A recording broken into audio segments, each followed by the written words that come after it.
This in a human.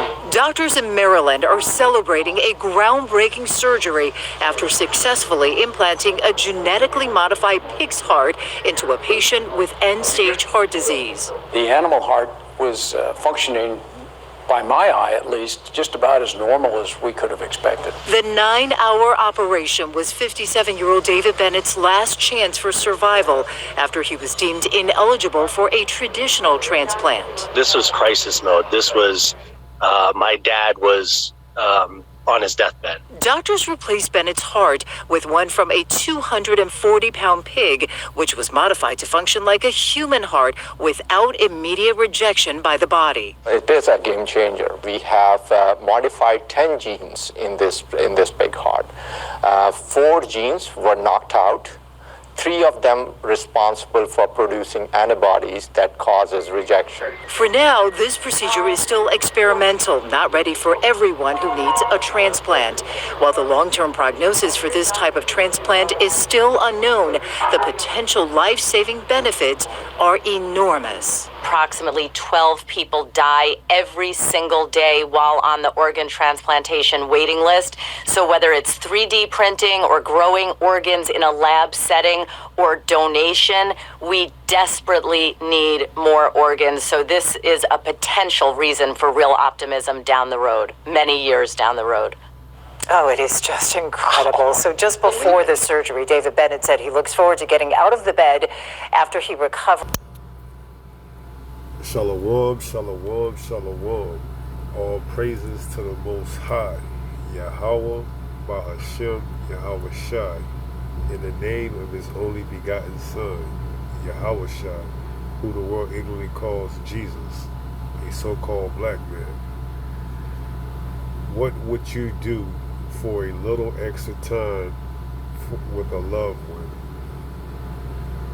What are you willing to do for a little bit of extra time with a loved one here on this earth?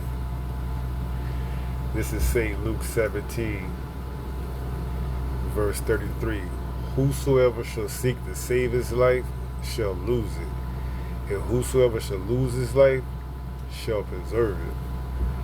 So as you see in the clip I just played, there was this man who took this pig's heart and implanted it into his body to prolong his life a little bit longer here on this earth. And he, from the looks of it, would appear to be a Gentile or a heathen, someone not of the nation of Israel. And I'm posing this question to all those in the truth that know you are an Israelite, so-called black, Latino, and Native American, over here on the Western Hemisphere and scattered abroad. If you had the opportunity to see your loved ones for a few extra moments or even a few extra years, would you go and do something such as abominable as putting a pig's heart inside your body just to prolong your life and to enjoy a few more years with your loved ones here on this earth? Well, as I read in the book of St. Luke, the 17th chapter, the 33rd verse, it tells you, whosoever shall seek to save his life. So even if you go and get that pig transplant, that pig heart, and prolong and save your life, what does it say? You shall lose it.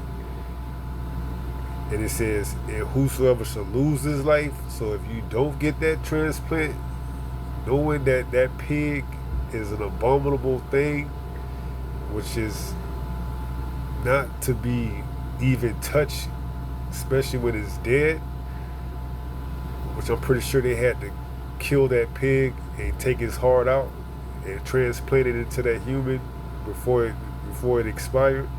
What? It says, whosoever shall lose his life shall preserve it. So if you don't touch that pig and you don't take that pig and you die in the name of Yahweh and his only begotten Son, Yahweh Shai, what? You shall preserve your life for the kingdom to come. And it tells you that in the same book, Luke, the 9th chapter, the 24th verse, tells you for his sake, if you lose your life for Yahweh's sake.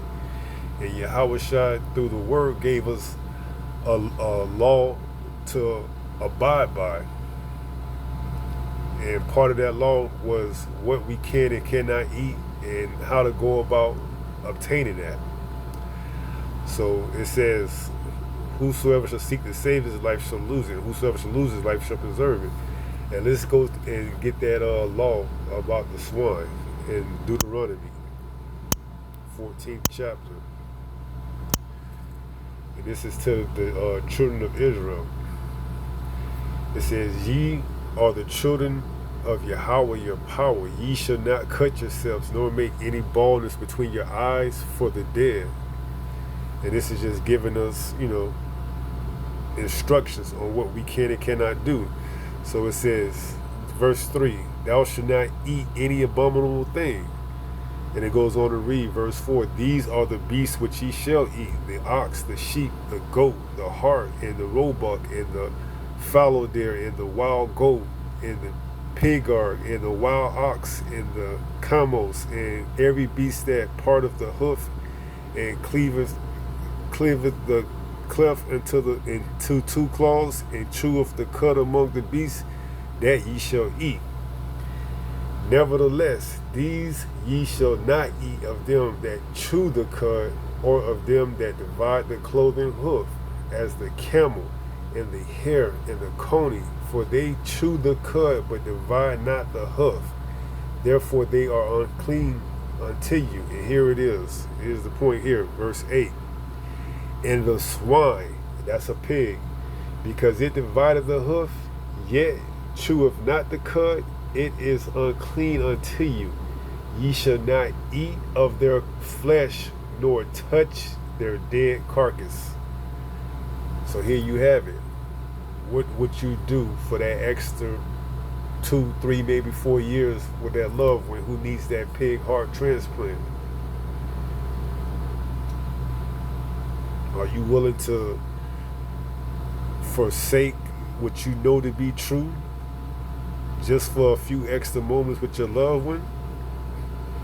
Whosoever shall seek to save his life shall lose it, and whosoever shall lose his life shall preserve it. Linked it up with St. Luke, the 9th chapter, 24th verse, for my name's sake, Yahweh's name. So what are you willing to do for that extra few hours? And it goes on to read, these ye shall eat of all that are in the waters. And it just tells you what you can eat according to the law that's in the waters. All that have fins and scales shall ye eat. And whatsoever ye have not fins and scales, ye may not eat. It is unclean unto you. And that goes for crabs, shrimps, lobster, and all those things you like to eat. Those are all unclean. So I just posed that question: what would you do if you was faced with that decision to make, or if that loved one was coming to you and asking you, what should I do? Or let me go back to the previous book, Deuteronomy, the 14th chapter, and go down to what verse is that?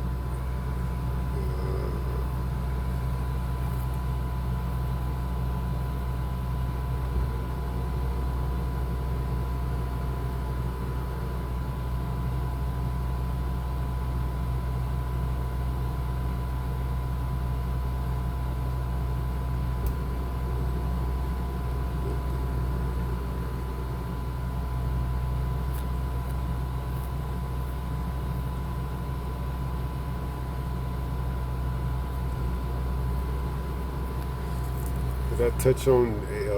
Yeah, I did already say that these the swine,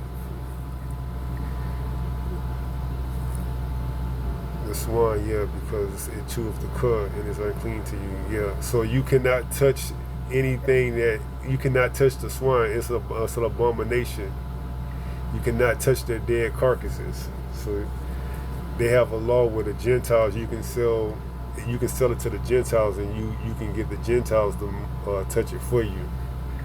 So Proverbs 3 I wanted to go to, in verses 5 and 6. And it says, trust in Yahweh with all thy heart, and lean not unto thy own understanding. In all thy ways acknowledge him, and he shall direct thy paths. So in that situation, you just have to lean on this word, lean on Yahweh, and let him direct your paths, man. And if it comes down to that decision, what you got to do, you got to make that decision. Or if it's yourself and you want to try to stay here on earth a little bit long, and they come with a proposition that you can get this pig's heart transplant, you know the word, so you know what it says about sinning willfully. And so matter of fact, let's go and get that. Hebrews 10 in verse 26, and it reads, for if we sin willfully after that we have received the knowledge of the truth, there remaineth no more sacrifice for sins. So you got to make that decision. And thinking about that decision, there's a historical account in the second book of Maccabees, the 7th chapter, where there's a mother and her 7 sons, and they put to the test to eat swine's flesh. And the mother had to watch her sons get tortured and killed, So there's been accounts throughout the whole Bible that shows that people are willing to lose their life and to die. Well, not die, but to rest for Yahweh Shah's sake, man. Because he come in the volume of the book. So that book, Second Maccabees, is part of the volume of the book. So we can see in that story that the mother, she wouldn't compromise, and neither would the sons compromise for that swine's flesh, even if it meant losing their life, and they was tortured in brutal fashion. So so if it comes to you and you have a option or a choice whether or not you should eat that swine's flesh or have it inside your body, you already know what the decision is. So I'm gonna close it out, and we're gonna take it from there. We're gonna go to 1 Peter, chapter 5, and we're gonna go down to verse 8, and it says, "Be sober, be vigilant, because your adversary the devil, as a roaring lion, walketh about seeking whom he may devour." So whether you onto him or not, and they worded it in such a way where it makes you think it's no big deal, it's just a genetically modified pig's heart, and we can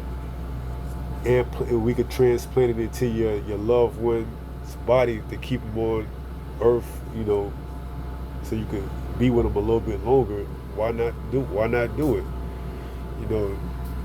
You know how Satan is, man. Smooth with the words. He's a deceiver. Hit the word devil to deceive. So he's gonna make you, feel like there's nothing wrong with what you're doing. But knowing this truth, you already know what it is. You know what time it is, man. So, I just brought that out because I found it kind of strange, or not strange, but odd that they are publicizing a pig heart transplant as if it's a miracle, but in actuality it's nothing but, it's anything far from a miracle. It's an abomination. So with that being said, I'm going to say shalom.